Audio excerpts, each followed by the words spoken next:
Eating cashews, forgot to clean my teeth.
Ooh, take it.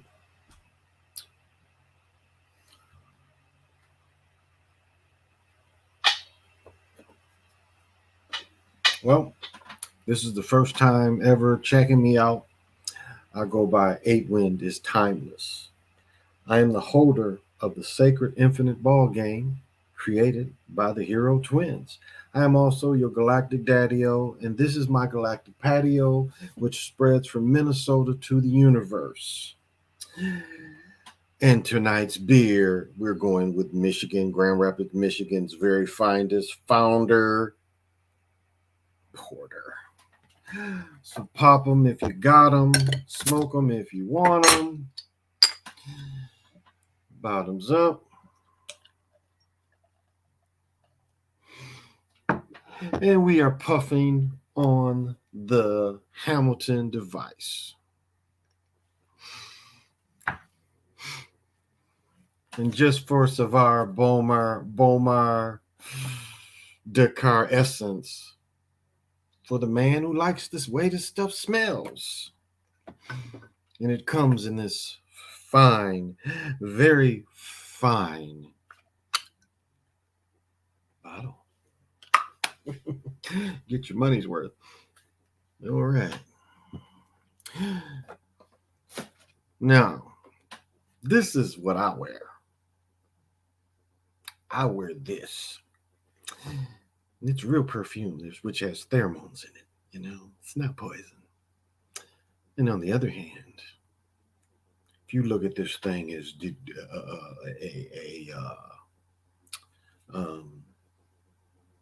delusionary world, what does it matter? What chemical you put on your body? No, it's not poison. Oh, my brother's in here. What's happening? Crazy Sarge in here? What's happening, Crazy Sarge? What's happening, Lobo? Jay, what's happening? PJ, what's good? All right. So, and yeah, it's the perfume, and now they got the elixir. All my shit smells like this. Oh my goodness. I want to tell you guys, I didn't bring my phone. I can't show you. Keelan! I must have left my phone on the couch. I was going to show you a picture from the game. The game was a blast. Had fun yesterday. And let me tell you how my son's friend did me. So we go to the game, and the game is a blast. One of the cats that were with us got mixed up on where we were sitting, so he was gone for a long time. And then he came. He's like, we were in 339. He was in like 319. So this joker walked completely around to the other side of the stadium, and we was all like, he was standing in line to get a drink. We got beer, so. Now, what everybody does is you buy 2 beers at a time. And my first 2 beers is Surly Furious. And this is IPA that's about 9 or 10%. And yeah. Now, when we made the second beer run, I hadn't even finished but 1 beer of the 2. And then my son bought me 3 more. And the lines for beer and the lines for food were a little different. The food line was moving real slow and was real big. The beer line was kind of just moving smooth. Before you know it, we were back in our seats and didn't miss hardly any action. But had a beautiful day at the game. Vikings suck. The Vikings' left side of the line got exposed the whole game. Chubb and Hunt ran to the left the whole game and was never stopped. It was like there was no adjustment made. They never made any adjustment. They only had 1 good drive, and that was the beginning of the game. Chubb had a couple sacks. I mean, not Chubb, but number 95, the one that hit with the helmet last year. He had a couple sacks, but not a great game. I mean, fun though. And getting back to what we did afterwards. So there's a place called Cowboy Jack's that's on the train line, because normally how you want to do it is, and I said, you come in, if you want to park in one of the ramps, you got a long ass walk. So it's best, well, let me take that back. It's best to park in the ramps near the train line. So that way you can park in the ramp and then you can jump on the other side of the target field, you can jump on the train and the train will take you to the stadium. Well, Cowboy Jack's is kind of on that route. We had planned on going to have breakfast there, having drinks, and then going into the stadium. The Uber didn't quite work out because it cost us shit. From where they live in Plymouth, to the stadium, it was like $40 Uber. For 5 of us, it was $40. So we just went straight to the game, or we just went straight near Cowboys Jacks. We jumped on the train, went straight to the game. And then this is now check this out. Technically, for any pro game, you're supposed to have clear bags, but if your bag is small, they're letting people do it. Now let me tell you a hustle they did. My daughter-in-law, who went to the game last week with the very same purse. So she goes to the game last week with the very same purse. This time they make her go check her purse, which is another $10. So it was a hustle because we was watching, and it was a long line that they were sending people over to make this money because it was a huge line over there because you had to leave the stadium. Well, not leave the stadium, but where you get the metal detectors and shit, and then you have to go back, then come back through the metal detectors. So it was a scam because a lot of people was coming through with very similar purses, especially once we got into the stadium. But we had decent seats and it was fun. So anyway, we go to Cowboy Jack's on the way back, and it's just, more drinks. Now I'm still pretty buzzed from the game. Still hadn't eaten anything, and we were on the roof because it's a beautiful day. It was almost 75, so it was a beautiful day. Just and I was in a short sleeve shirt, and we we're on the roof, and it was just tons of young people, tons of young people. It was like a 60-year-old motherfucker didn't really need to be up in there, but hey.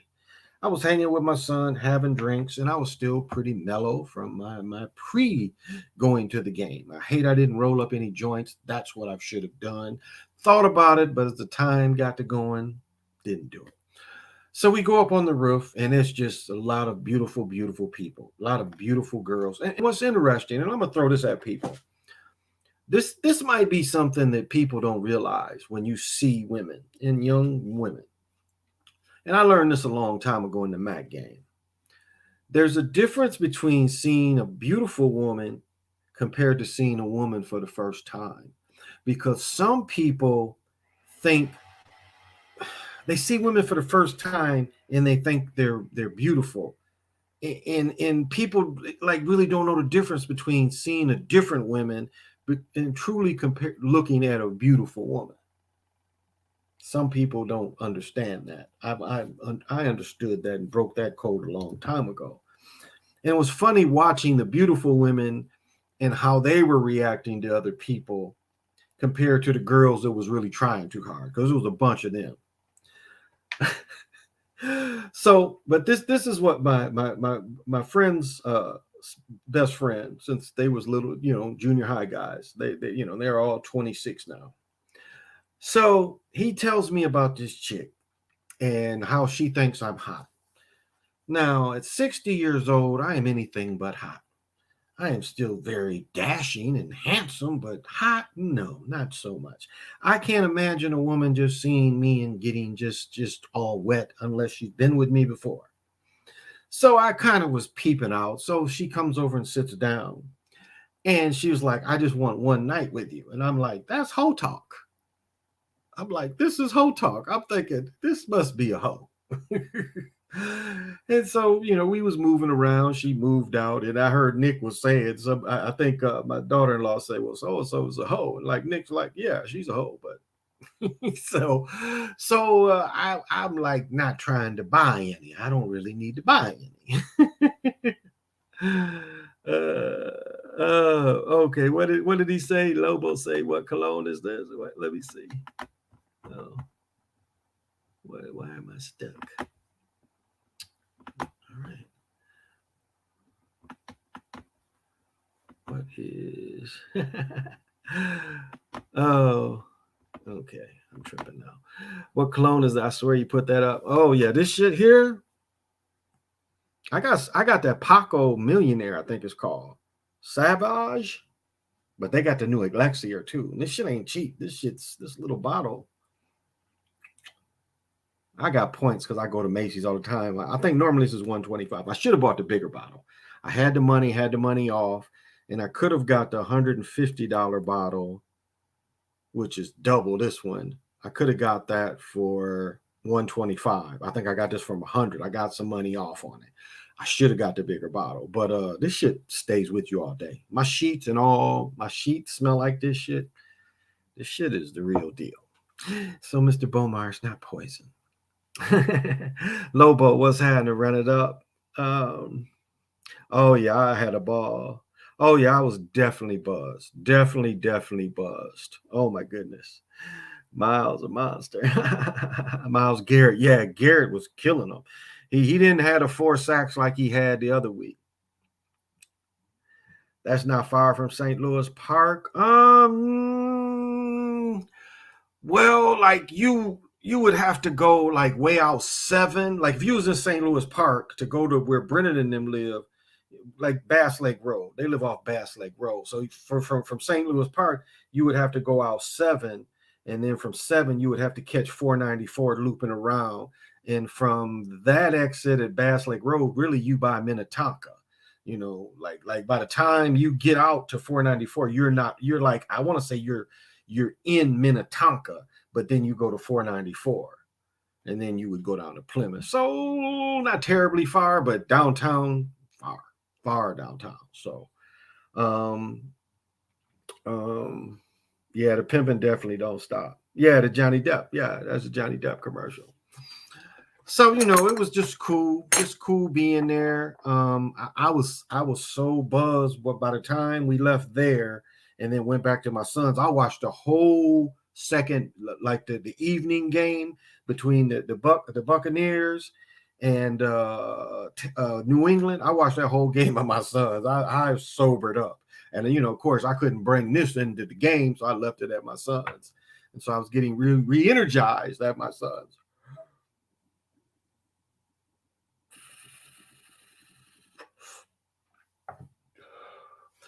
So this is the funny thing. So 494 is a very popular loop, and it's we've got 394, we've got 494, and we've got 94, which is it's 94. 94 goes east and west, and so I go to leave, which is basically around, because his fiance went to bed. And she had to be up at 4, so she went to bed about 9:30, 10, and then both of them had to work in the morning. So I left about 10:30, right when the game got off. So I'm on 494 because I'm thinking I don't want to hit 169 because I've got to go through a little more Plymouth. Hit on 494 and the damn I'm like 3 miles out and the damn highway is closed. So I have to loop around, go through Minneapolis till I can hit 169. I'm like, oh, this is some shit, but it was fine. Got home about 11, a little after 11. So it was an adventure. So I had fun. Damn, everything is over there, but okay. Let me see. There was another football thing I wanted to talk about, but slipping me. But I guess I'll get into the spiritual side of my rap. So Miles and Clooney is like Mathis and Freeney. Kind of, yeah, kind of is. I guess to stay on football just for a little more longer, just another second. It's just funny how like okay, this is it came back to me. Okay. So Zach Hubbard commented on my picture and he said, pain the conspirators, pain them and shit. Paying for them, like the little tickets that we bought was gonna just pay for it all the conspiracy thing. No, buddy. As I've said before, my experience from breaking down football goes to 1976. I forget. I forget that 76 is when I was in 10th grade. And when I played JV in 76, we started breaking down film then. Now, one thing, I've said this before, when I played college football, my last 2 years, all our games was on TV. I've said this before. Our games were on ESPN, but the film crew, the camera crew was from BET, because at the time, BET didn't have a channel. So BET would do the games. They would do our games and they would do the SWAC games. But the games would be broadcast on ESPN because BET didn't have a station. And this is 80-81 season. And so back then I saw what TV timeouts were, and I saw how the entertainment part of it. Because you're just standing there. TV timeouts, you're just standing there. I remember the first game we played on TV, we was all like, why are we standing here? We was like, what are we standing here for? And then we're like, okay, TV timeout. So I say that as when I go to pro games, you're able to see the scripting even more. I mean, I'll say this. It does amaze me that all the fans there don't notice it too. You really see it more. You see the unnecessary penalties. You see plays like, why did you call this play? You weren't trying to be successful. I mean, you see those kind of things close up when you go to the games. Same with basketball. Same with basketball. Baseball, a little slower. You know, you can let baseball is the most scripted of all, because it's if you want to throw it and want him to hit a home run, you do.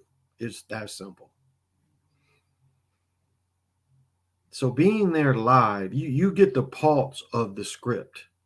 You get the pulse of the play. You know, like you go on Broadway to see a play. That's how you break it down. You look at it almost like it's a play, and it is. So that's why you go to live games. And I've been going to live games. I was telling my son, I went to my first pro football game when I was 2 years old.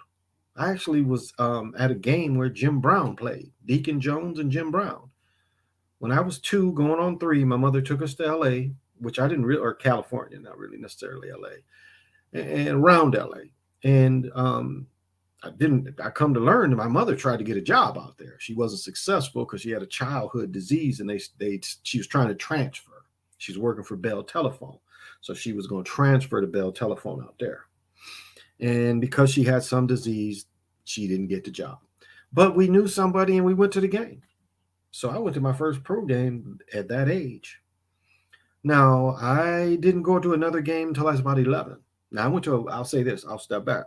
I went to a bunch of exhibition basketball games since I was young, because Chicago would come through, Milwaukee, LA. I mean, teams were playing exhibition games. And I saw a bunch of exhibition games. I went to my next pro football game at 11. I saw I saw the Detroit Lions play the Vikings. Fran Tarkenton was back with Minnesota, because Fran Tarkenton started with Minnesota, then he ended up going to New York for 4 or 5 years, and he came back. And that was the first game. And what was so messed up, if you look at the filming of old games, there's beams. The way they held up the old stadiums, it was beams everywhere. And I've said this before, it's like people would get tickets and it'd be like, you would be sitting behind a beam and you would literally have to put your head on the side to see any action. I never understood. I know why the Detroit people sold them. I never understood why people would agree to sit behind beams. I mean, it was dirty of them to put the seats behind the beams. Like, they should left that vacant. I mean, it's just nowhere to. But so went to games there, the old Tiger Stadium. And the beautiful thing about old Tiger Stadium, that place was a park that they built the stadium on top of the park. So that place had been there over even the new stadium is some on some of that property where they've been playing baseball for about 150, 160 years. And then the old Silver Dome, which was actually in Pontiac, which is like they took both Detroit teams and put them way far away from Detroit. Like from Battle Creek to Detroit is about an hour and 10, 20 minutes at the most. But to Pontiac took us another hour. It was like a 2.5 hour trip to go to Pontiac. And Auburn Hills was further away than Pontiac. It was like you going into Pontiac, and then on your left was the whole Silver Dome. Then you made this right and just went straight, and that's when you went into Auburn Hills, where the Palace used to be. So it was harder going to those games. So I've been enjoying pro games, breaking down film. I'm an expert at it. I'm an expert at it. I'll say that. I'm an expert at breaking down film. So Zach Hubbard, that's why I go to the games, baby. I like to see the stage live to get a feel for what they're really doing. So hey homie, thank you for joining. Necessary Evil, thank you for joining. Yeah, college football is the same way. Yeah, right, Lobo. It's a play. Exactly. It's a play. It's a staged event. Hey, Marcus, the great Oak Cleveland Municipal Stadium was like that. Got to go when I was a kid before they knocked it down in the 90s. Oh, yeah, all the old state, like watch film of like Babe Ruth and them. And it's just, they played in them stadiums that Babe Ruth and them played in. They played in them stadiums until the 60s and 70s in some instances. And you would just see these pillars all through it. That was how they did it. Now they don't do it quite that way. And it's like, oh, we found out we can get a luxury box for $1,000. That shit's way cheaper because I used to try to get luxury boxes when they first opened Ford Field, and it was like $10,000 a game. So one of the young men, my son's best friend, said that for $1,000 we can get a luxury box. So we'll probably go that route next time. We just all pay $100, get 10 people, and we have a box. They got that good food and stuff, and the food is decent there. It was just the lines. I wasn't missing that much of the game. I should have got food when I first walked in. That was a mistake. We got beer instead of food. We probably should have got both. And let me tell you, for a can of beer was $10. So the 4 beers I had was $80 worth of beers. Now it did the job. I rarely get drunk, and I was pretty drunk off those 4 beers, but my goodness. So my son had 4 and I had 4. $160. And the tickets was $125 each. So it cost us 5 something, almost 6 to get there with the seats. She drank 2, so yeah, it's like $800-900 we spent just going to a game. It's expensive. Hey, Vernetta, what's happening? Wrigley has those damn beams. Yes, it does. Yes, it does. Wrigley's very old. Did you feel like some of your teammates were purposely throwing plays away? Homie, I did not know much about the betting. Like our games, I would hear it in the streets as I would go to stores and hear about people betting on our games. But I don't know if there's a national betting line. Now, I've said this before. I never understood when we was getting 8 up and we played a 4-4. We played a 4-4-3. So we was always 3. Like we played Charlie Brown, we played Jerry Rice. We was always man to man. And I did not understand when that shit wasn't working why they stayed. We never had a true, like when they would bring the extra rover in there. We never had that.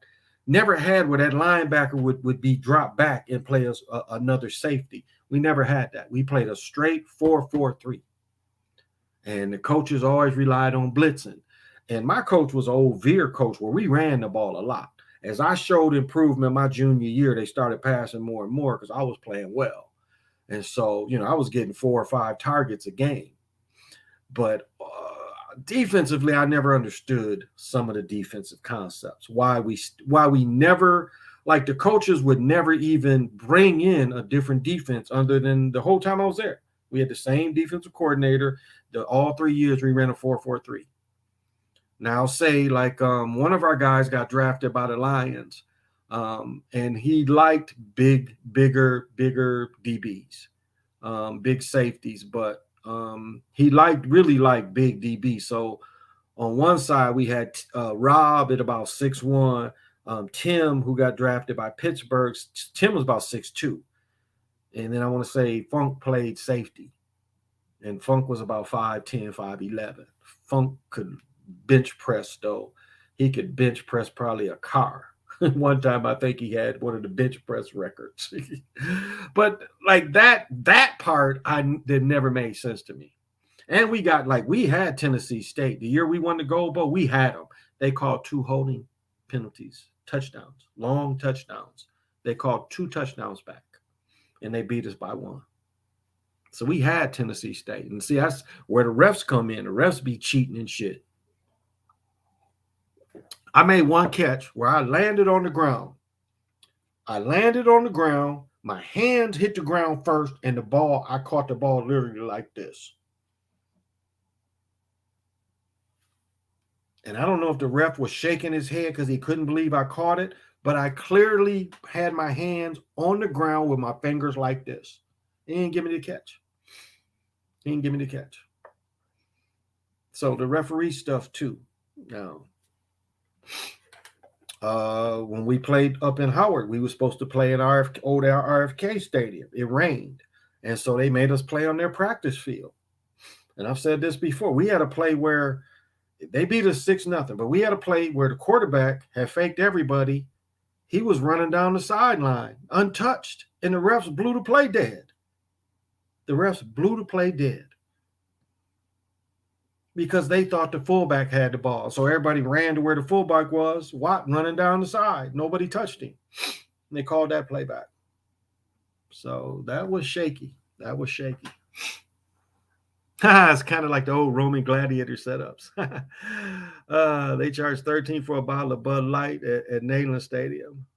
Down at Bingo Stadium, I get split. Oh yeah. Hey, James, thank you for joining. I remember dribbling in Kentucky at halftime. Who made that happen? Yeah, and that place still exists. Rump Arena. Like, we was in a thing called, well, it was actually a 2-part program. It was a league called Junior Pro. And Junior Pro was like, they believed in 9-foot hoops. So we played, I think I was in 5th grade, maybe 6th. No, when we first went, I was in 5th because we went 2 years in a row.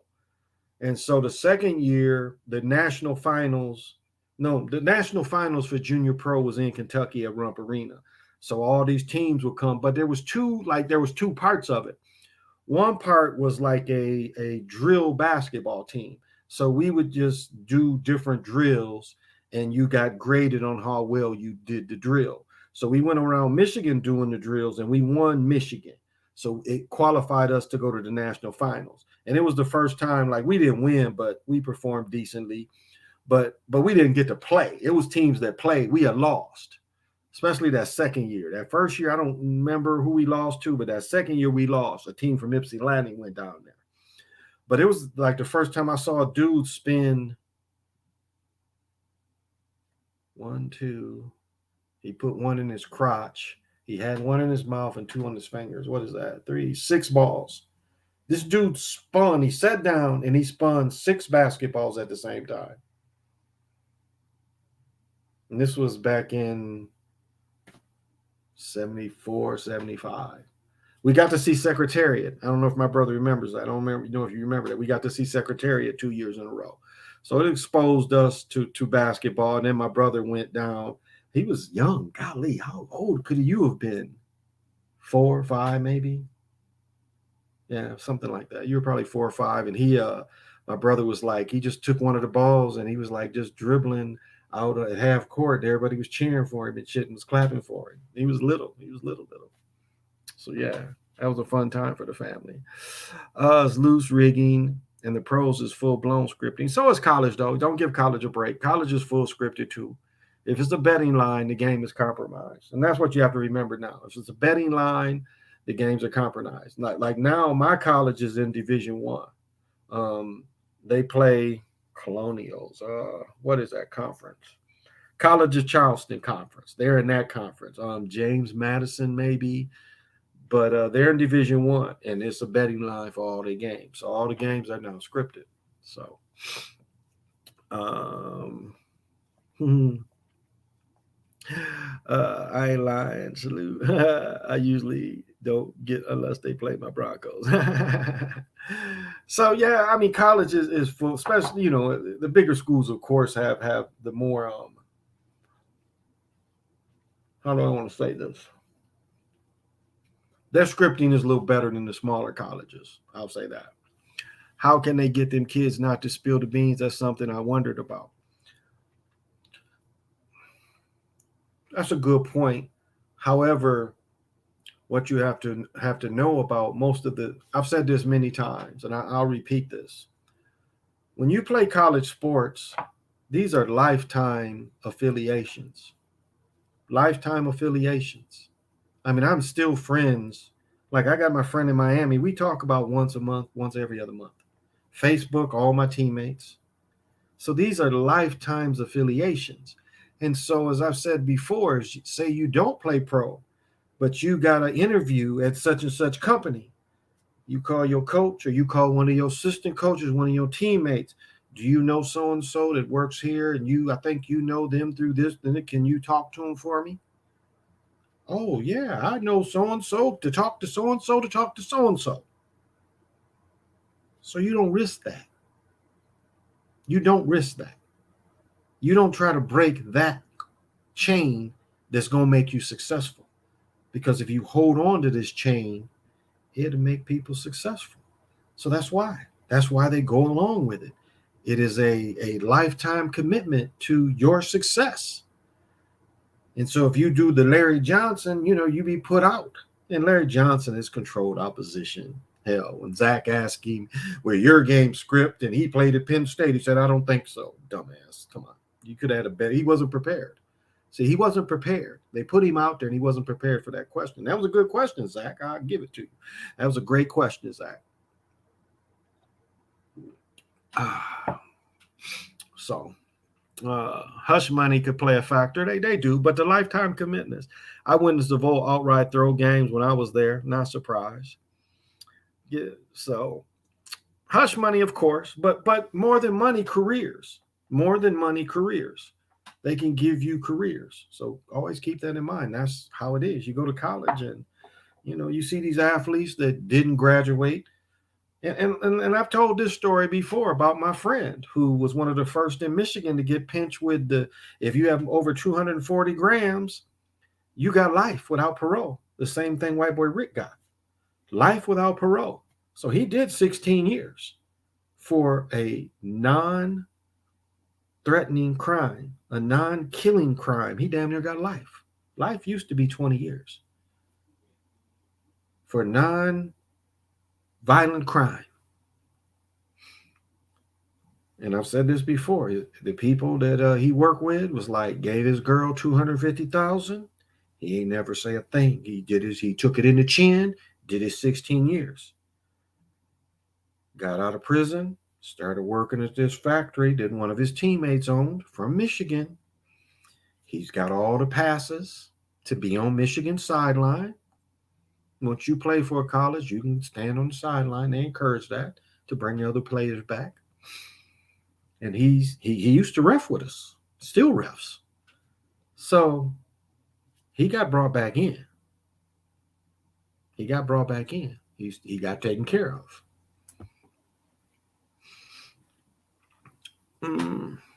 Commentators always use the word script on air. Oh, yeah, you couldn't script it any better. God, what did they say today? I didn't write it. But I heard something they said today was very much like that in the game that just ended. It's like, man, it's mocking. It's a mocking. All right, I'm going to switch it up a little bit. one thing I wanted to talk about. Okay.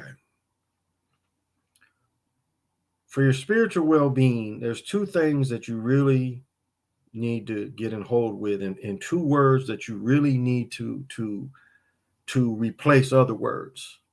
And that's knowing and awareness. Like, you should take believe out of your vocabulary. You really should. That's a word you should never use, especially to your children. Never use the word believe. They ask you something, well, I believe so. I don't believe in anything. Not one thing do I believe. I know it. I know it. So the first step in your spirituality is knowing. Really is. It's knowing. It's not believing. It's you've practiced it enough where you know this. Where you know this. You've studied enough where you know this. So that's generally the first step that you should take, is what you know. You got into the books enough, whichever way that you feel your spiritual intuition takes you, that's knowing. Then you find something, be it like I've told the story of this many times. This came to me as a fractal. I used to meditate back in 14, 15. I closed my eyes and I would see these fractals. Didn't know what it was, didn't know what it meant. Never witnessed anything like this. Light's probably back here. Here we go. And so a few years later, I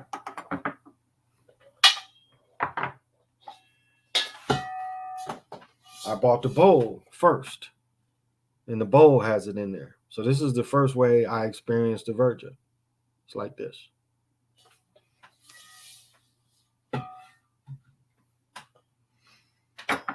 And then it came next. So this is part of my knowing. This is not meant to be a weapon, but I've had to use this as a weapon. I've told the story before where I had to, I think his name is Hanan.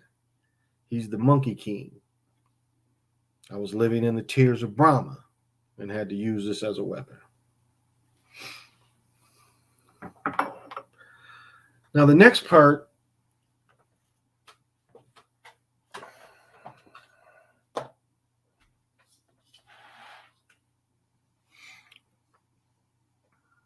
how do I want to say this? Because I had a thought and I don't want to say my thought. But the next part becomes awareness. Because more than anything else, awareness is going to give you eternity if you do it right. If you understand it, and if you can truly get into what your awareness is, that's the thing that'll live forever. So I guess if you look at how people sell their energy signature, they give away their awareness. They take that away. They give that away. Because it's through awareness that you'll discover, as I think his name is Brother Panic says, you'll find light in the dark. You'll find comfort going into the void. But the void isn't just a forever hole. The void is where you start creating and where your guides and your ancestors start coming in. I'll give it out. I'll give it out. I'll give it out as it comes in. I'll give it out. Woo. Because think of it like this. You're in a car and out of nowhere you cross the train tracks and there's the train. Awareness will be the last thing that you think of, and that will take you to forever. Because you'll close it down and you go into your awareness. And awareness is what's going to last forever for you, because that's what you become. You become like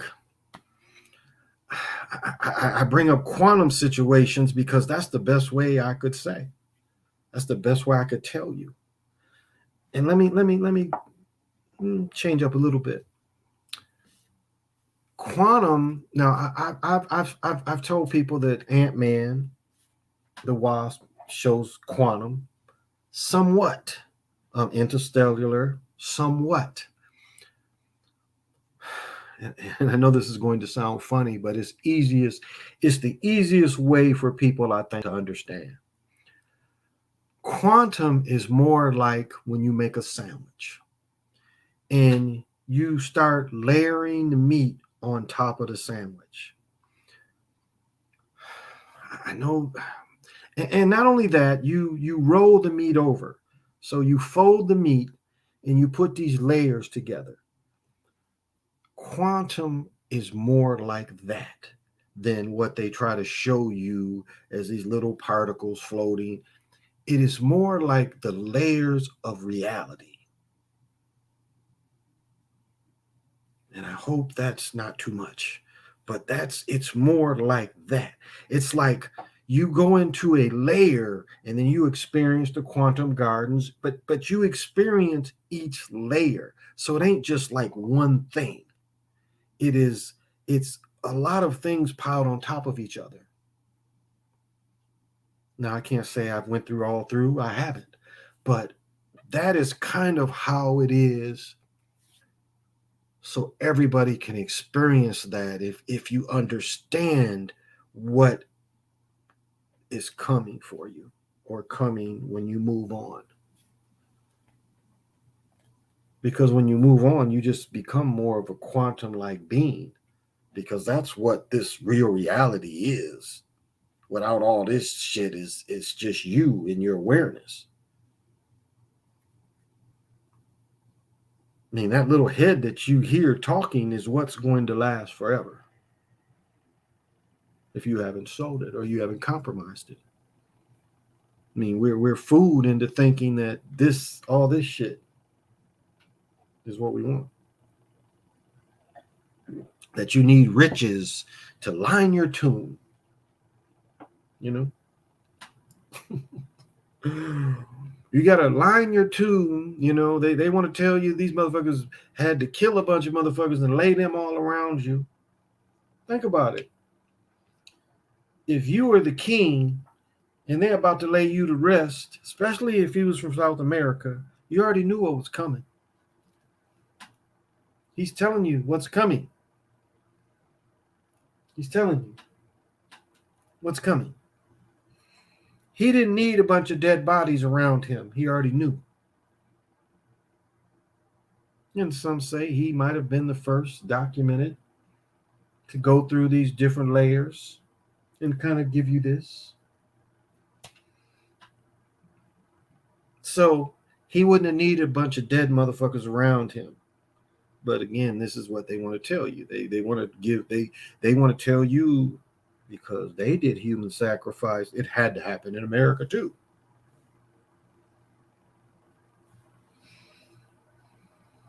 Homie said, hey, Nepturial Queen, thank you. The void could be where you were born. That's a good point. Yes.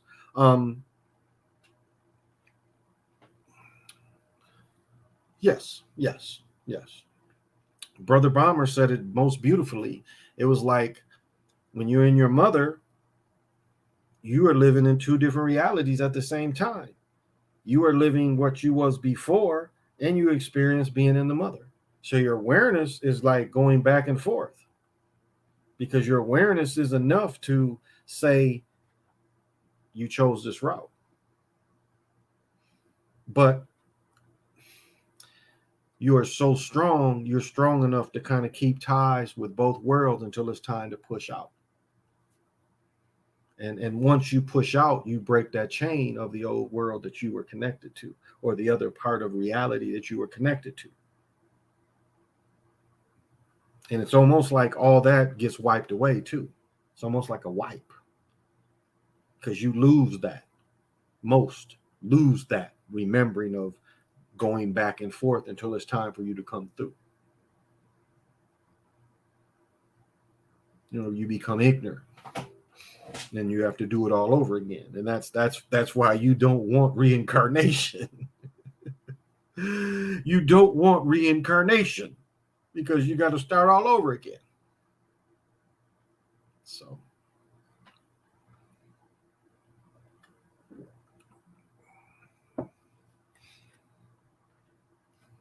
So it's important to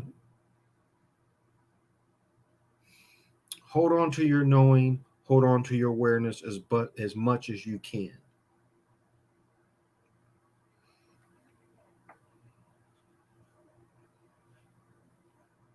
Because fear is not real, only danger. Right now, what you're listening to is fear.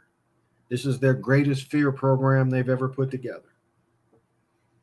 And they're sitting laughing, saying, we got them all scared. I went to a high school volleyball game with my daughter, and then she had a friend meet her there so they could just hang out and watch the volleyball game. And there are people there. I mean, it's open. Like, you know how like I went to the game yesterday with 70,000 people, no mask. You saw when we was at Cowboy Jack's, nobody wearing masks. I'm in this gym, and it's the fear mongers up in there, all masked up. Children, when they go to school, they make them wear masks, but we was in the high school, wasn't nobody wearing masks but a few people. It's like they still they in fear. They're in something that doesn't really exist. I mean, like Osama bin Laden, it's like the face of fear. That's what I think General Clark put it. It's the face of fear is what they give you. Like Fauci is one of the faces of fear. It's all around the corner. You can just like get it, just slaps you in the face and you got it. Remember, what was the movie? How to Go Through the Universe, whatever. They was walking and they had a fucked up thought, and the thing would come out the ground and slap them. Something through the galaxy. And remember, they was walking. Him and Mos Def was walking, and like they'd have a fucked up thought, and the shit would slap them in the face. And they figured it out. It was like the fucked up thoughts. Once they had the fucked up thoughts, the stuff would fall out the ground and slap them. So remember, to get through, they had to just keep their mind neutral.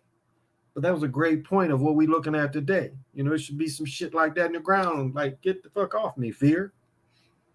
You're shrugging fear off. Danger, yes, but not fear. I mean, I'm 60 years old. I'm walking through this bar like I will punch the motherfucker run into me. I mean, that's still my mentality. That's still my mentality. It's like, fuck these young motherfuckers. I been did some shit and had the motherfucker tied up with one of my belts. Fucking with me. But I mean, that's my mentality. It's coming again. Hey, Gray. Hey, Green Onions. Thank you for joining CWE. Their whole power is an illusion. When you all see fear, you can go in under its veil. There you go, Bobby Chief. There you go. Neptero Quinn. I went to UPS store. The worker told me a cap. He needs a mask to be in the store. The cop left and said he'd go somewhere else. Wow. The worker told a cop he needs the mask to be in the store. The cop left and said he'd go there. There you go. Yeah. But that's still my mentality. My mentality is I see through the fear. And as I said before, how they want to attack you, they want to attack you through your loved ones and your family. And this is the hardest part of the illusion. It really is. It's the hardest part of the illusion. When I wasn't feeling good, it made me see that I had failed my family.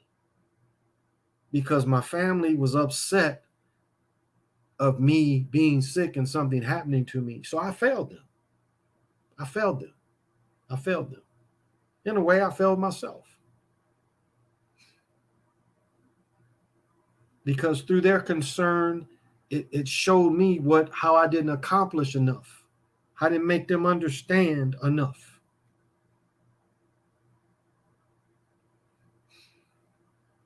And as I said, it's all about the hamburger hill. Don't mean nothing, not a thing.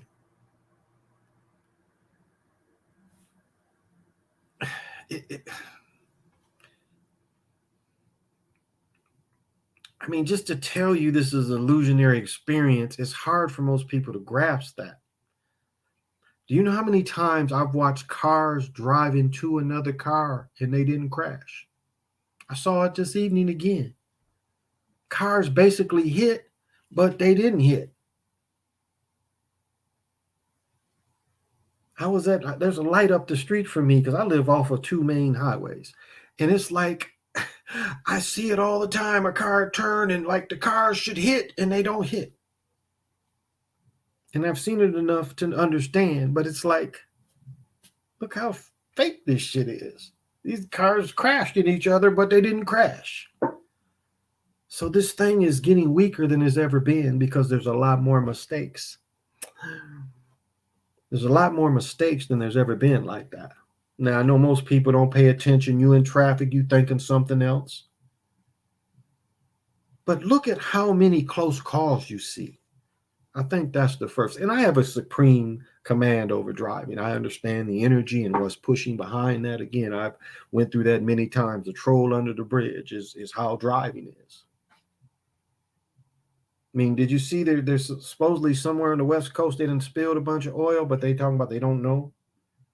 You don't think something eats that oil? You don't think there's a beast out there that loves when they spill that oil, so it feeds off that? Shit ain't accidents when they spill that shit. It's shit that eats that. As I said before, the terraforming of our planet ain't for us humans. It's for all these different things. It's for them because that's where their planet's like. Remember Jupiter's arising? They go to the planet where it looks like old Chicago with all the refineries and shit, and you seeing smoke and fire. They're showing you how they like to live. They like the fucked up water. They like the fucked up air. That's why they putting this shit in the air. It's to harm us for sure. But that's what those things, that's what they like. So they're terraforming for them.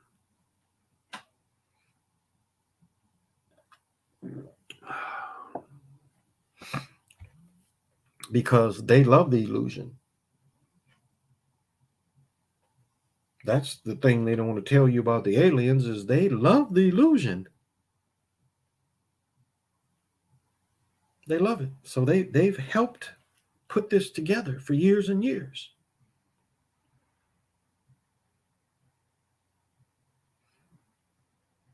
And then we're stuck in it, thinking that we're individuals, thinking that these thoughts is, nothing ever like this ever, no other thing like me ever had thoughts or.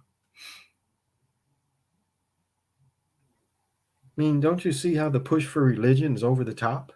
It's too much. Spirituality is natural. You ain't got to harp. You ain't got to build churches. You ain't got to go to war. I mean, you go into the Catholic Church, nothing but warmongers. I mean, I go back to Isabella, but you can go before Isabella, where all these priests, warrior generals, Protestants no different. Them people through Columbus, and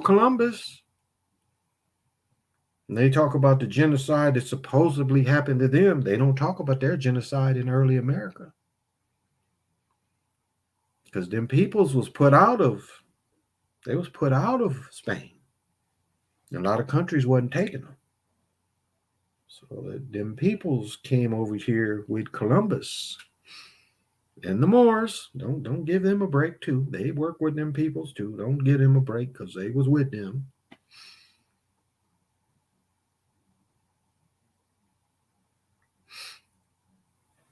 Now, Maureen is a word because tribes that lived on the East Coast practiced mooring because they were boating societies, whalers. My family coming out of the Boston area, whaling. Oh, thank you, Jay. Thank you very much. Eckhart has tried to change my portal into the ninth dimension at the Edwin and Florence house. Interesting.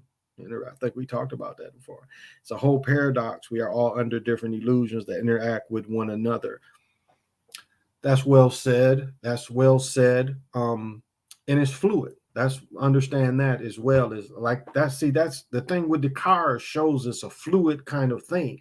It's a very fluid kind of thing. Um, different illusions? No, it's one system that works together. It's all one type of system that works together.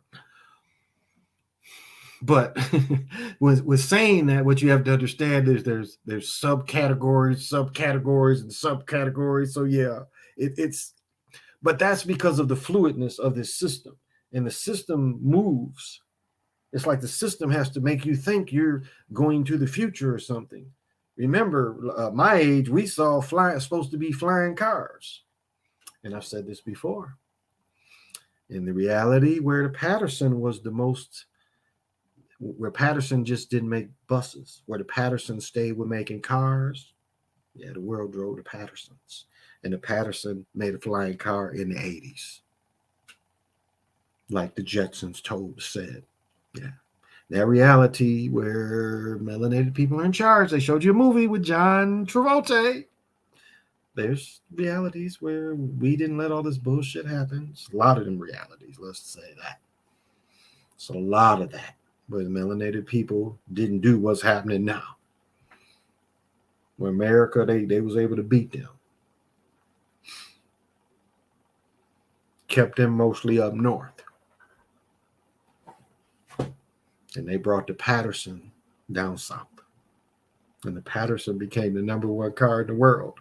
As to what a car was called Patterson in this reality. It wasn't called a car, it was called a Patterson. And in the 80s, the car started flying.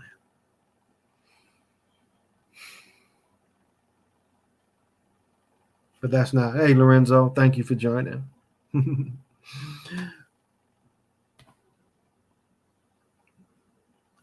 what's interesting is, how do I want to put this? Yeah, kind of the Matrix shows it with the creator. You know, it's kind of like you can sit and you can watch multiple realities like they show the creator watches in the Matrix. That is available. That okay. What they were showing you when you were seeing all the screens was really the same thing as the Matrix coming down. Because a lot of people couldn't read the code, so they showed you the same thing with all the screens. I don't know if people picked up on that. So that's what the creator showed you. He didn't have to read the code. He put it out there real time. And I know a lot of people probably missed that part about the Matrix.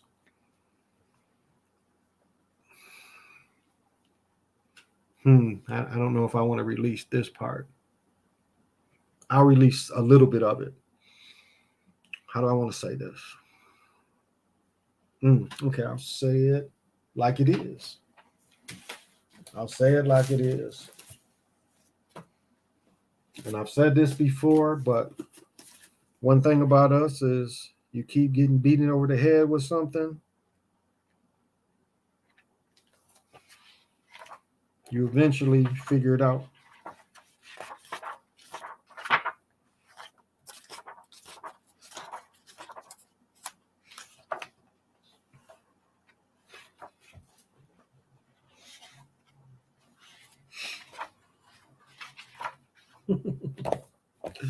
It's in here somewhere. I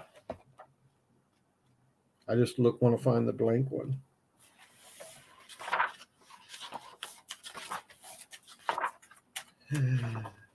I'm on the clock. It's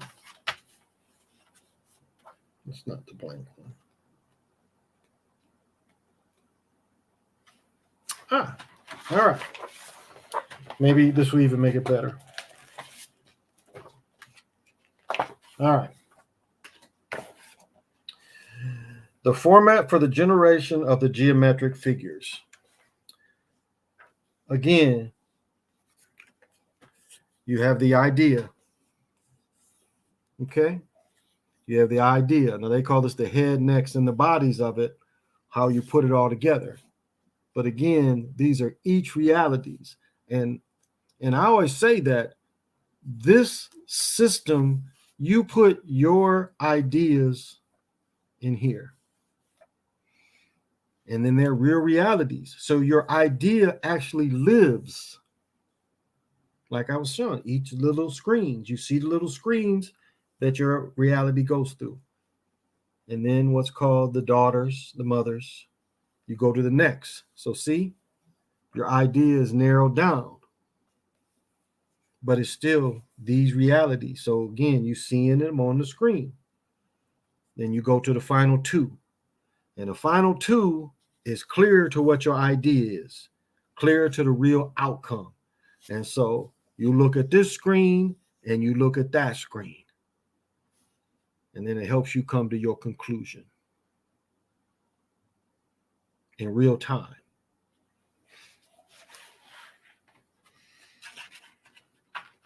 And this is Geomancy, which is geometry is part of Geomancy. You got to make it pure though. Can't be adding shit to it or it ain't pure. You corrupt it. And Stephen Skinner is a bad motherfucker. I mean, this is his Geomancy book.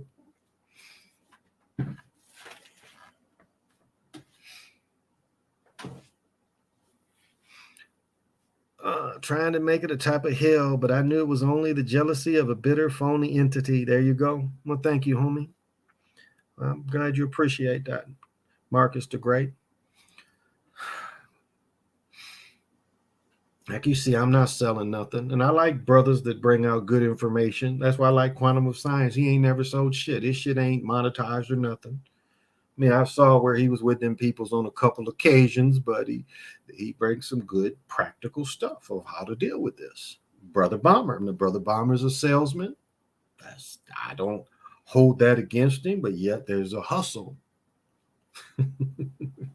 Where there's a hustle, it makes you pause a little bit. Now, I understand we all need business. We all like having money. But spirituality can't be a hustle ever. And that's why it's really hard putting them two together, the hustle with spirituality.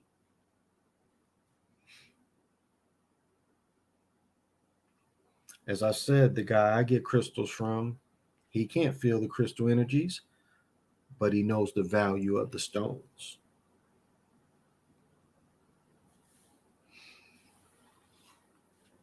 Hey, Barbara, thank you for joining. I mean, that's why crystals, of all the illusionary stuff, it's one of the few things that has its own life. I mean, we're just told that this is a rock and it means nothing. Out of the illusion, this is one of the few things that you can squeeze the energy out of these. And I don't mean in a negative way, but I'm saying you can use these to help your reality. This is a mistake they made. They didn't mean for these to be loaded. Now, I know there's a crystal called Lemurian quartz, which you run your thumb down the striations, and you're able to get in touch with Lemuria. But from my studying, it's like Lemuria gave us the stones. Those are the type of record keepers that they gave us. But I think they're the ones that put that in all the stones. So all the stones. I mean, that's what came out of the moon landing fake stuff, was digital, and how important quartz is. Hell, you can put quartz in a watch. There's $10,000 watches that run by just quartz. So you see the power of the crystals. I mean, like diamonds. Why is the diamond in the ring? The diamond will amplify your love. That's the point of it. You give her the diamond, you wear a diamond, she wear the diamond, it amplifies your love. As your hearts are both connected, then you put the amplifier on. The problem is, though, diamonds can hold negative energies. I've said that many times. And if you arguing, you got on diamonds, she got on diamonds, and then when you apart and you don't clean the diamonds off, that negative energy will stay with you. It will stay there. And you wonder why you just keep bumping heads, bumping heads, bumping heads. Try to clean them diamonds off. Just simple rinse off of water. There's something that constantly has to be. And selenite, I mean, if you really want to get down to it, selenite, you can wash your diamond, put on the selenite, put it on some sugarite. Sugarite erase it too. Sugarite erase it too. You know, release them. Stones don't need to be cleansed, they need to be released. Money is a construct that can corrupt it. Pure spirituality can't be touched. Yeah, pure spirituality don't need money. What did they say? Sermon on the Mount. You just need to be on a mound. See how they copied our spiritual system? They called it the Mount. And you have mounds. What does America have? Mounds, Mount. So all you needed was just the mount. I know a lot of things I've been watching. I've been catching hand gestures lately, everything from NBA 2K to the Wu-Tang American Saga series. Oh, thank you, PJ. And don't feel you have to use a diamond. Use emerald, sapphire, whatever you want. Oh, yeah. I mean, each one has its own attribute. Yeah, each one has its own attribute. Garnet is a great stone to carry or put in a ring. I like fire agates. I like fire agates because a fire agate, like you talking about a protecting thing from you, it is like almost like I was saying, the little things that come out the ground and slap you. That's what the fire agate put out. It makes the evil question itself. It was like, you know how people will mind control somebody and make them shoot themselves. Fire agate is almost that strong. It's like once it sees the negative energy coming, the signal it sends back at the one that brought it is triple double of what they sent to you. It comes right back at them. So it is almost like a bulletproof of just negative or just of some wicked. Fire agate, it just like I play pickleball, it knocked that shit right back and I had a motherfucker like, damn, why was I mad at him in the first place? Or it'd be like, damn, what just hit me? Did I just get ran over by a car? Because like I was hating on him, and the next thing I know, I'm like sitting here like, what happened? That's what I love, fire agate. I hated I didn't wear it to the game yesterday around all those people, but I had sugarite and shot right, so I was all right. And that's another thing too, you know, when you're around that. Let me get into this. Yeah. See, as an empath, it is like I had to learn when I was around large groups, because I can damn near look at everybody and feel their story, see their story. And empaths, that's a type of empathic. And what I found is I have to turn that off. I have to really turn it off, because it's like when you're around 70,000 people, it's exhausting. You see this person, you see their story, you see this. I mean, it's exhausting. I mean, it really will give you just some terrible pain where you just it's a certain way you got to release that shit if you try to take it all on. And so that's something, if you have these kind of abilities, learn to control that, or it will make you go crazy. In the same way, most people think being an empath is just feeling. That's another thing. You don't want to just feel what everybody's feeling. I mean, if you are empathic to the point where you can just feel what other people's feeling, when you're around large groups, you don't want to do that. You've got to be able to turn that off, because it'll have you crying by the time you leave, because you feel what they're feeling, you feel what, you know, and it's too much. It's too much. So you have to control that. Now, you may spot somebody and you're like, I want to read this person. Yeah, you can get that good at it, where you can just narrow out somebody. Like I was saying, when I was sitting on the rooftop and saw like who was really pretty compared to just seeing somebody new, and then just understanding them and then how they moved, it was like, okay. And the way they move from energy, I like studying people like that. It was just kind of funny you would see a person is like they ain't reacting, then somebody else come in and you just see them jump and move, and it's like, okay, that is the energy that you was looking for. You was playing here, but you went near that energy, and then seeing the one that they were focused on, not really focusing on them, but they still stayed in that area. So I was like, okay, this is interesting. This is interesting because the person was so focused on this energy that just being able to latch a little bit onto it, stay near it, might work out.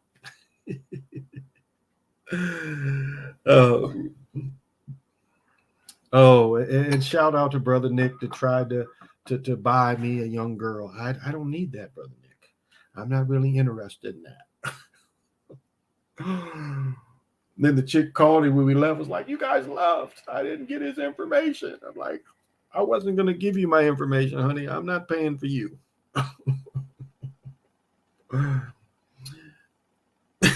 It's just funny.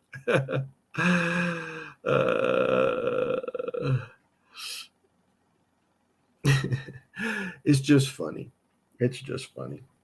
But yeah, there are a lot of different precious stones that you can fit for you. That's there really are. And that's a beautiful thing. A lot of I used to have like a star sapphire, beautiful, beautiful stones, beautiful energy that would put that star. How do I want to put this? Yeah, okay, like this. But it will give, the sun is a star, and that energy, when you have a star sapphire, you can keep star energy around you all the time, not just the sun. The sun is a star. You got to keep that in mind. And now it's just the simulator up there. But when it would get hit by the simulator, it used to be a star, used to be a sun, but it would charge it up. So star sapphires is if you're the kind of person that sometimes you feel a little drained, a star sapphire is a great stone from you, because if it hits really any kind of light and you can get that light trapped into the stone, it almost will Green Lantern you. Yeah, it would almost Green Lantern you. It'll almost recharge you by just that stone. Like if you had a star sapphire and was just even sitting in your office and you let a little light hit it and you trap that light into the stone, it will give you a little more energy. So I was debating about the sunstone, because the sunstone's a little different. Sunstone, yeah, even the simulator, the sunstone will trap that simulator like this. It's like I take my sunstone out a couple days during the summer, and it will actually hold enough of that simulator energy, stone energy. It will hold it throughout the year by just me taking it outside a few days. So when I go to it and I need the sun, and yeah, it's a simulator, but the sun recharge, I hold the sunstone, and the sunstone actually has the sun energy or the simulator energy, but it will give you that kind of charge. Makes it easier to okay, let me see. I've always do that, OG. Whenever I am at a bar, I sometimes sit down and study the patterns and interactions with energies the people around have. Makes it easier to connect with them, because unlike atoms, positives attract. Hey, Alito. Yep. And that's a good way to put it, homie. Yeah, that's a good one. And I've always been a people watcher. I've said this before. I don't know why and how I first learned this, but it was like during parties and gatherings, I could see when the party was at its peak. I could see where the family gathering was at its best. I mean, from a very young person, I could just feel it. Like when we would all get together, and my brother would know this, when all the family would get together and the food was going and flowing and everybody, I could see where we as a family, where the greatest of the energy of us all being together. I was able to see that. And later, of course, going to parties, I was able to see where the party was just at its highest point and people got the most out of being together at the party. I've always, from a young person, been able to see that. I mean, I used to see it in bars. I was like, okay, you could see where the party was winding down. But it was like I was able to snatch ladies because I would see where everybody was feeling their best and be in a young lady's ear, be like, hey, because it wasn't going to get any better than this. If I missed that point, it was just the energy was going to go down. So I was able to learn to say, okay, this is the time to holler at her when the thing is at its greatest. And it's quite successful at that. What time is it? Okay, not bad. Not bad time. Oh, hour and 20 minutes. Wow. What if she has the diamond and I get the CZ? CZ does the same thing. Doesn't matter. CZs, crystals. I'm trying to think, what is the other one? It's the same thing. It's the same thing. It has the same energies. It has the same energies. It has the same energies. Most CZs, the only down is the CZs is just if you'll scratch them, and it takes out the clarity once you scratch them because they're metal. But doesn't matter. That doesn't matter.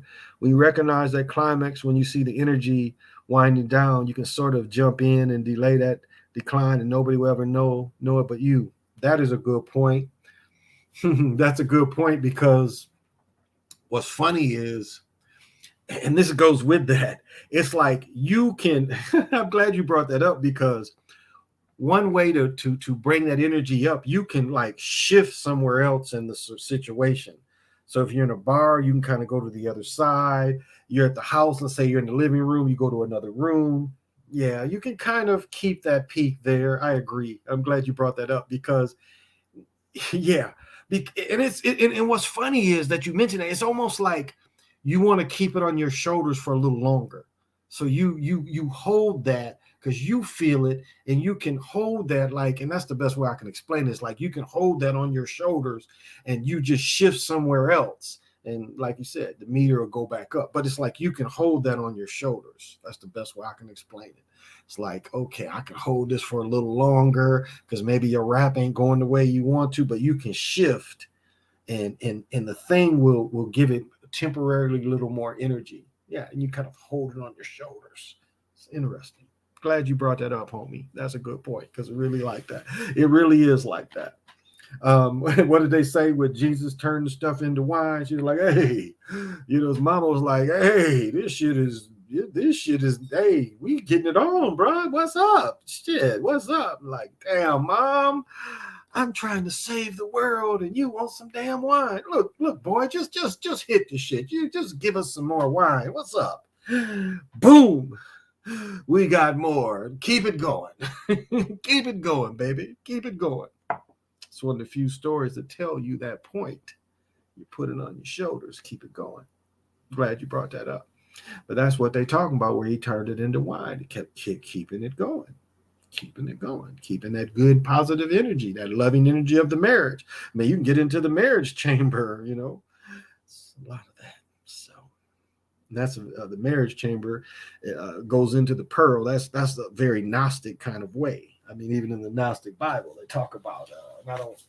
I'd have to look it up, but they talk about the pearl, and being into the wedding chamber for the woman. Even there's some of it in here about Sophia. I don't think 386, maybe.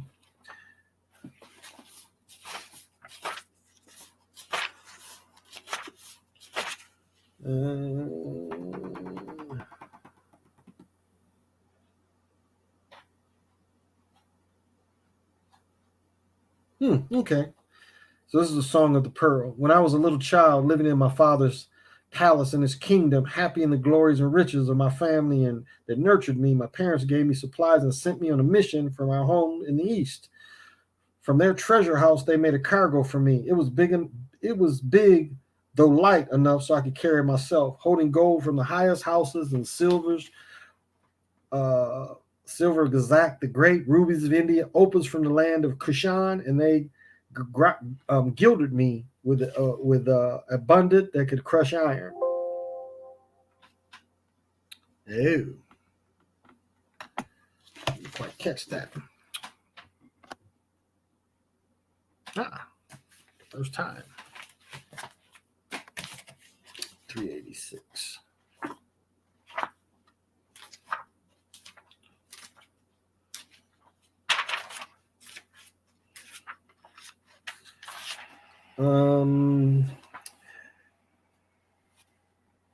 They took me off. Okay. They took me off my bright robe of glory, which they made for me out of love.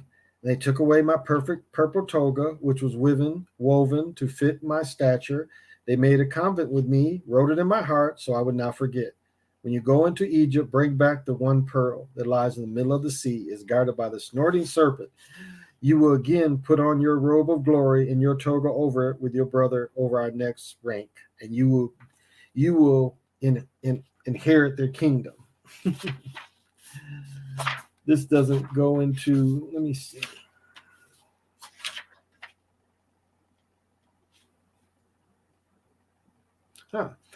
So as I gazed on it, suddenly my garment, like a mirror, reflected me. I saw myself apart as two entities in one form. The treasure had brought me one robe, yet in two halves I saw one shape, one with a knightly seal that gave me wealth. And the bright embroidered robe was colored with gold and beryls, with rubies and opals and onyx, and many colors were fastened to it on its high home. And its seams was fastened with stones and adamant, and the image of the King of Kings was embroidered on it, as it rippled with sapphires of many colors. I saw it quiver all over me, moving with gnosis, like an impulsive knowledge, and it prepared to speak. It moved towards me, murmured the sounds of a song. It descended and said, I am the one who acted for him. For him I was brought into my father's house. I saw myself growing in stature and harmony with the labors. With regal movements, the robe was spreading me towards me, urging me to take it.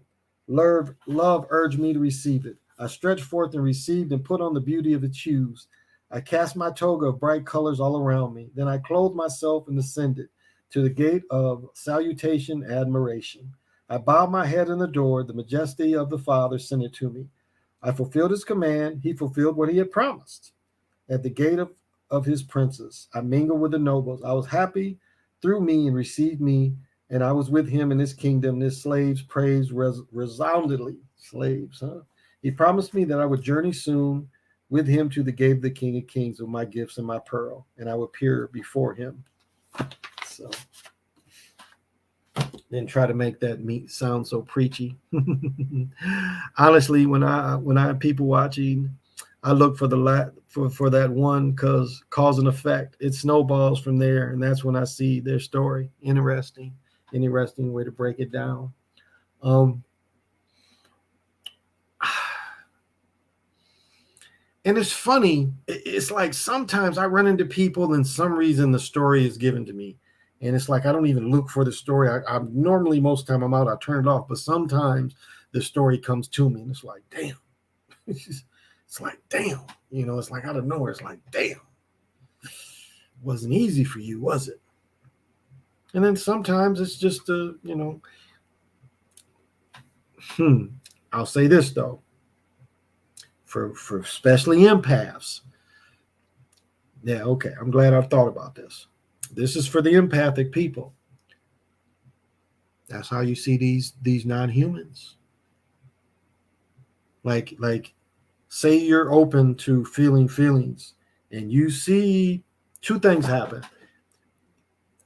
It's too much, so it's not organic. That you got to be aware of that. If that story comes too much, they're probably not human. And then the other part is there's nothing there. And it's not that they blocked you from reading them. I mean, it's really nothing there. How do I want to take that further? How can I say this? Okay, this will make more sense. So when you first read them, there's nothing there. But just as too much comes, it'll be a delay and then it'll come. That's another clue that you're dealing with a non-human. It's either too much of it coming at once, or it's a delay and then it comes. So that's not organic. When you're dealing with humans, when you read them, it's right there. It's like, what is the commercial with the bubbles over everybody? The bubbles just all popped up at once. That's humans. That's really humans. It's bubbles, the ideas, the emotions is all there all the time. But when you run into these non-humans, it's going to be too much or delayed. So for you empaths, that's how you can kind of tell non-humans. They got to look too. I want to get the stripper on here. I wish I'd have took a picture of her, of the stripper that I saw was non-human. All right, what time is it? Okay. So these are just some simple things, like a mask. Yeah, like a mask. Yeah, somewhat like a mask. It is. It's a phoniness about all of it. It's a phoniness about all of it. Because again, they see that humans can read these. There's certain humans that can read those emotions. And so, right, like you said, they put on a mask, so it puts out the same thing. So the person that can just empathic and can just feel, it gives them a feeling.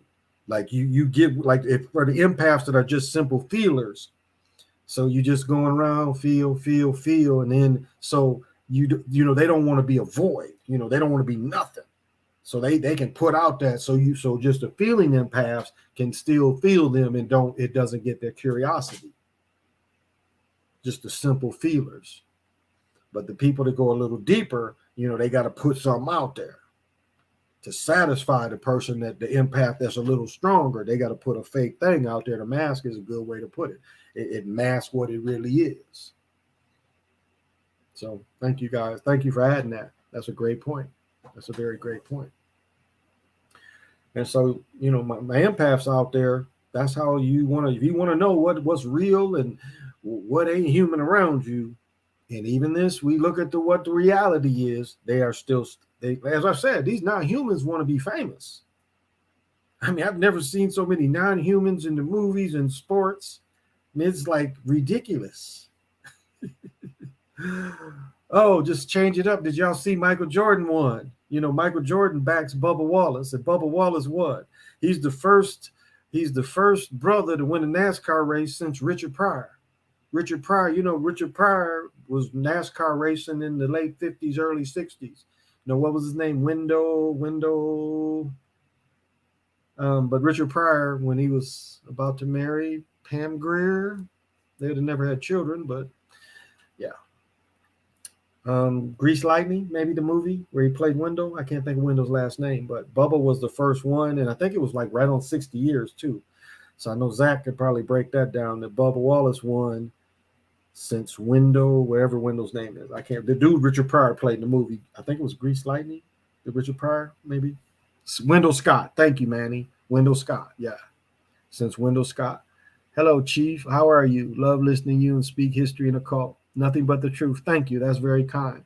Thank you, Manny. Yeah, Wendell. Thank you, Dr. Sinister. Yeah, Wendell Scott. But that's Michael Jordan. But I watched NASCAR, and what I've noticed is the beginning of the season, he was coming in around the 20-something, but the second half of the season, and I don't know if he's going to, well, this win should qualify him for the playoffs. So, yeah, he's been like top 10 to top 15. So he's been improving since that Michael Jordan money. And today he kind of won by default because they got rained off and they saw the rain wasn't going to let up, but they let him win. But yeah, when Richard Pryor played Wendell Scott when him and Pam Grier was together. If you watch the car shows and anybody that lives in the South, you know, Brothers is about fixing the cars up and, you know, the drag races and stuff. You know, most states have made drag races legal. When I had first bought my 300 back in 85 when they first, or 05 when they first came out, I used to take that heavy ass 300 out, and I had one of the rear wheel drives, Martin US 131 dragway, and I used to do a quarter. I think it was like 10 seconds was the best I could ever do. But you paid $30-40 and you got to, what was it, 3 times? You got to, you know, hit it. And so that was fun hitting that Hemi back then. And I think it was about quarter mile in about 10 and a half, maybe 11 seconds. It was nothing great. You know, 300 horsepower, 340, whatever. It sounds great, but in cars is heavy. They ain't that fast. At least mine was. between non-humans and humans be like a bladder emptying. The supply dwindles quickly and seamlessly, telling you what you're dealing with. That's a good way to put it, homie. That's definitely a good way to put it. Yeah. So people that are empathic, turn that on if you can. If you can turn that part on, that's a way. That's a way to give you away. I thought you were saying that Richard Pryor was really a NASCAR driver. No, he played Wendell Scott. Was it Grease Lightning? Was that the name of the movie? Maybe it wasn't. But I was just telling I like to talk shit and just joke. It was just a joke. It was just a joke. But that was one of the serious movies he played. He played, where Rich was like wanting to be taken as an actor, and some kind of hero in that movie was two of the movies where he played. He didn't play the clown. He played a normal kind of dude, and that's what he was trying to do. He's trying to show his range, because when you act, that's what you want to show, that you have range in your acting, and that's what Rich was trying to do.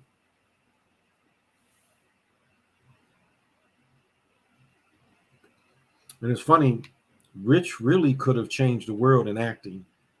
He was giving it to him. Richard had The Color Purple first. He had Purple Rain first. He had 30 million, which would be like 400 million now to make movies. And he only made Live on the Sunset Strip. They kept him coked up, kept him crazy. And that's like I guess this kind of goes with that. It's like, if people see a weakness in you, if this reality sees a weakness in you, a lot of time they'll keep putting whatever your crutch is around you. It's like magically. Like I used to watch that shit with Coke. It was like crazy how this Coke would just seem like it appeared out of nowhere sometime. Like Richard Pryor does a thing in JoJo Dancer where he's crashed his crack pipe because there's no more dope. But he looks through his clothes and then, damn, there goes some more dope. And I've watched that thing kind of happen where like the crackhead walking on the floor. It's like I've watched people walk on the floor and I'm like, what? And they looking for crack. And they'll find some goddamn crack just crawling on the floor. Like the shit just magically, like somebody just lost a big piece of crack on the floor. I mean, how is that possible? Y'all see that? Shit just flew everywhere.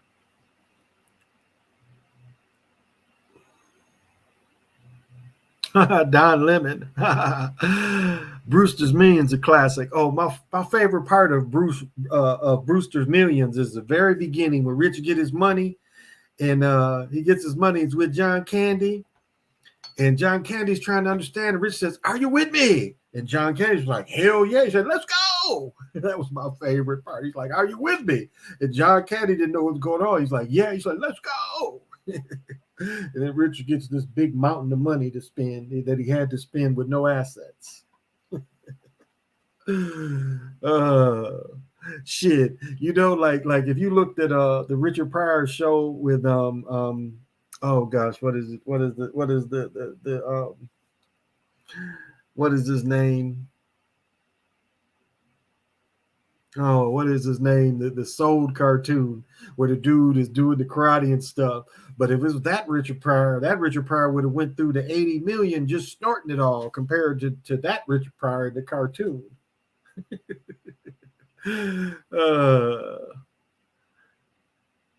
Alchemist.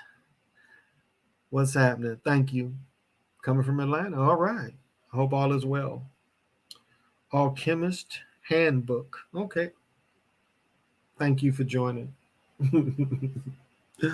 Black Dynamite, the Black Dynamite version of Richard Pryor would have Richard Pryor would have went through all that $80 million. Brewster Million had Eddie Murphy movie type of feel. Didn't seem right when he wasn't in it. But Brewster's Millions was a movie that was done, in the 30s or 40s. It was a retake of that. It was a new version of that. It was a previous movie that had the same thing, but it was one of Richard's better movies. It really was. The baseball party's like, let's get a 2, 3, 4, trying to talk whatever the double play numbers is. But it helped his range of acting. It really did. It helped his range of acting, where you got to see him go through several different emotions. Like you really, at the end of Brewster's Millions, you really felt where you was sick of money. And that was a great point of the movie that he was trying to show you. It was like you could get sick of money. I mean, anybody sold dope successfully, you could get sick of money because you could generate so much money. Like, what can you do with it? You've bought everything you can buy, and without spending too much more, you're gonna start attracting attention. And so that's what it tries to show you, that having too much money at a point can make you sick. And that's a good lesson that it shows. A lot of people wouldn't get that, but that's a point that, this money can be too much. I seen a crackhead looking like a zombie for some crack. Too. My dad pointed that out to me. It blew my mind when I was a child. Yeah, I mean, I would just sit there in trap houses, and I'm like, you ain't got no money, go somewhere. And these people would find crack. It would be crazy. It would just be like out of nowhere. I'm like, and it made no sense, because it's like crackhead is tight. It's tight as them peoples. Them peoples tight with money. Crack people was real tight. Mug wouldn't want to share his crack. Mug be in the corner like, get away. Be slapping motherfuckers. Get away from me. Get away from me. They want it all. 10,000 just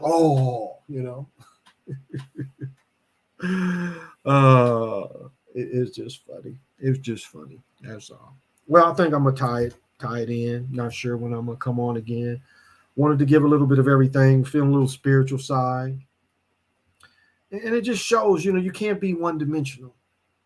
You've got to be like, you got to move. What did Bruce Lee say? Move like water. When you're in the glass, you take this form. When you're in the other forms, you take that form. Protect your spirituality. If you're empathic, again, the lesson I'm giving tonight is learn how to turn it off and on. Because if you keep that on all the time, you will burn out. So if anybody ever hears this message, tell this to anybody that they're empathic, that can't turn it off. If you don't learn to control it and turn it off, it will burn you out. Because you can't have it on all the time. If you see your children have these kind of things, teach them at a very early age. Turn it off and turn it on. Like I tell my daughter saw, I'm going to say that. I'll tell the rest of it. I've said too much, but what I have to remind my daughter, and I'll say it like this. I don't even know if I want to say it. I hear Jody talking in my head. I probably shouldn't say it, huh, Jody? I'll say this, though. I will say this. Just because you can practice magic doesn't mean you have to practice it all the time. Just because you're empathic doesn't mean it has to stop you from living. I guess that's the point I really want to get. Just because you have these abilities, do not let it stop you from living. And that goes into being able to control it. If you have magic, you don't have to practice it all the time. Learn to put your stuff up, because you don't need it all the time.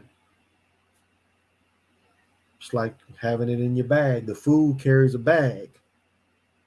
You don't always need to bring your bag out every time for every journey.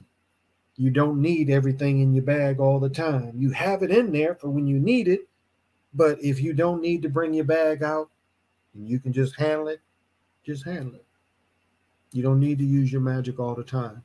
Use it when it's necessary. And Lorenzo says you got to know when to switch it up. There you go. There you go. And, you ain't got to brag. Don't brag about the shit, especially at work. Don't talk about that shit at work, because, they'll try to use that against you. Keep that close to your chest. Only share necessary. Close friends. And if you have an inkling, you can't really tell them, because this is what happens is we have these abilities and we want to tell people we have these abilities. And that's ego. Your ego is in there. Your ego wants somebody to validate that you got some kind of power. So control that. Young people actually control that. Learn to control that. Because if you can't control that, it'll control you. And it might have you corrupted. So I read for people who can't turn it off to turn it on more, when I guess it's like a double negative, and still achieve to turn it up, to turn it on more. Hmm. Hmm. Yeah. Hmm. I want to think about that, because I see what you're saying and I'm seeing the situation, but I don't know. I don't know if that would be, because it's like carrying a bomb and you're told to take the bomb energy more. Like if you are the bomb and you turning up the bomb energy, because you would always still be at the brink. Okay, I'd have to think about that, green onion. But like, I don't know that being at the brink all the time would control it. But I guess you're saying since you're at the brink, it would contain it somewhat. Okay, it could help you contain it. Okay, I could see it from that point. Because if you could take it to the brink, if you practiced turning it up to the brink of it, you would learn how to control it. Okay. Or what you're saying is you could take it to the brink, and the brink, okay.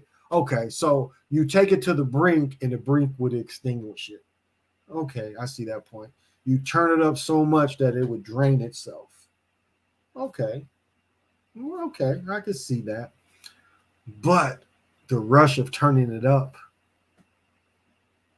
that would be my only pause, is the rush of turning it up. Wow, that would be quite intense, because you would turn it up. Ooh, yeah. I see what you're saying to extinguish it, but that would be hard to control. But I do see, yeah, okay, where it could be controlled. Crystals would help with that a lot. That's a good. Glad you brought that up. It gave me some things to look at. Yeah, because the person would turn it up so much it would extinguish, and you would handle it. And the time that's turned up, once you tuned it like that, and you would see it drain, it would drain rather quickly. So that would be easier to handle. You feel it and you see it, then you turn it up, and then it would drain really quickly. Okay, that's okay. I can see that. That would be, yeah. Okay, that's a good point. That's a good point for that, because the ego is something I struggle with for a long time. It always bit me in the end. That resonated deep with me. I appreciate that. Oh, okay. Well, you're welcome, homie. And green onions, thank you for that. I had to work with that for a second. Yeah, the ego is like my son, and I guess I'll get a little personal. Like my son went through a lot, because playing to the point where I played, and having a 20-year semi-pro career in basketball, and coaching basketball at all levels, because I coached the college KCC. I had to resign because they when I was a cop, they stuck me on third shift, because I could have did it if they kept me on days, but I did resign from it. But my two oldest sons, I really thought that I wanted them to take my path. And the one that got the brunt of it was my second son, which again, I got custody of him at 2 years old. I took him from his mother. I'm like, okay, you gonna act like this? He can just stay with me. I don't need to run around finding you. You go do you. I'll keep him. And so he is my one child that I raised pretty much by myself. My other two boys too, but and I was hard because I wanted for him what I had. I wanted him to have some of those same experiences. I didn't see the full circle, the full picture of where that led. I was still blinded. And so, a lot of ways, it was too much. And I'll even admit this. It was like one time, and I don't even know if he remembers this, but it was like I took him to his game that weekend and he played terribly. And I just remember going crazy. And I'm like, I am wasting my time with you. You are better than these children. And yet, look at what you did. So I don't see the point of bringing you. I mean, if you're not going to play good as you can play against these people, then I mean, what will you ever do? And again, it was me thinking that what I achieved, I wanted him to achieve, and maybe even going further. And when we were discussing, it was like when I didn't see all of it, because there was a point where I was in the fog. It was like I had this revelation at 18, which was in the back of my mind, but as I'm going through it, I understand what was given to me, but it was like in this common everyday thing, this ain't helping me. I mean, it's always there about this reality, but everything else I'm going through, that really, so my spirituality hadn't come out fully yet. And so I was still fooled by the illusion. And he suffered from it because I was hard. Like he gave an example, and he said that he stole the ball and dunked it. And he said after the game, he just wanted me to hype him up. And he said, I told him that was the slowest dunk I ever saw. Now, do I remember saying that? No, I don't. I don't. I have 8 children. I've raised 7 children. I have 8. I didn't really raise my oldest daughter. And I gave him the story of like my brother. Even my brother knows this. I go get buzzed one night. I ride my bike home. I take a shower, and I'm sitting in the front room with my brother. And my brother looks at me and says, why are your eyes so red? And then my parents bust me out because they knew I was been drinking, smoking. That was probably in 7th, 8th, 9th, somewhere in there. I told that story to my brother. He didn't remember it. He didn't remember it because the way it affected him was like, so what? You got in trouble, so what? That was one of the many times you got in trouble. But with my son, something that was great for him, and I was probably just trying to be funny. I had a car full of people, I'm sure. Rarely did my little boys not go to his games. But he was saying at that moment, he wanted me to revel in what he felt was a great moment for him. And instead, I tore him down, is what it basically came to.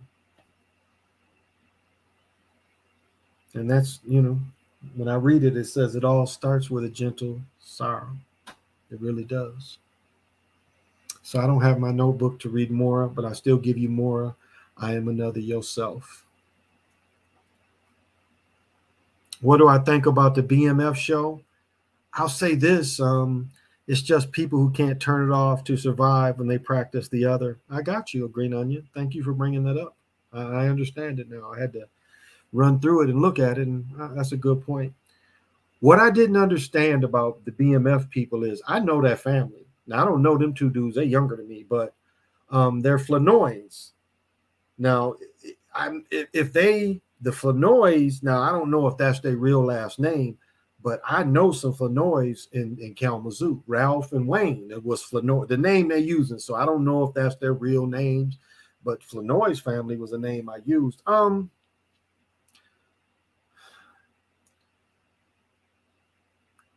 It's like Snowfall.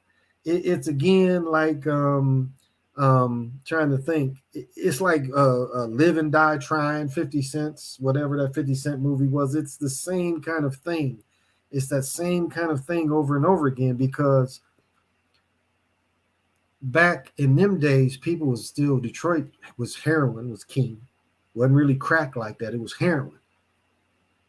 So it's kind of interesting to say that people was just going crazy over crack when people in Detroit was still buying just as much heroin as they was buying crack. It's interesting they just showing them coming up on crack.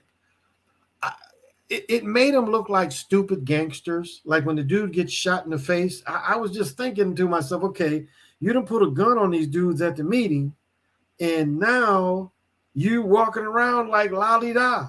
Like, didn't you know when she said go out and get the pacifier that something was going to happen? It was like, okay, he's going to get shot when he goes out to get the pacifier. I just thought that was a little predictable. I just thought they was both too lottie da given the situation. So, but it's made up history. Yeah, get rich or die trying. It's the same old formula to get people in. It's another snowfall, nothing different. So, well, thank you, homie. So I am about to get off, and I'm sorry I couldn't read more, but again, I am another yourself. And thank you, everybody. This is the Chocolate Mountain Show. Till we meet again.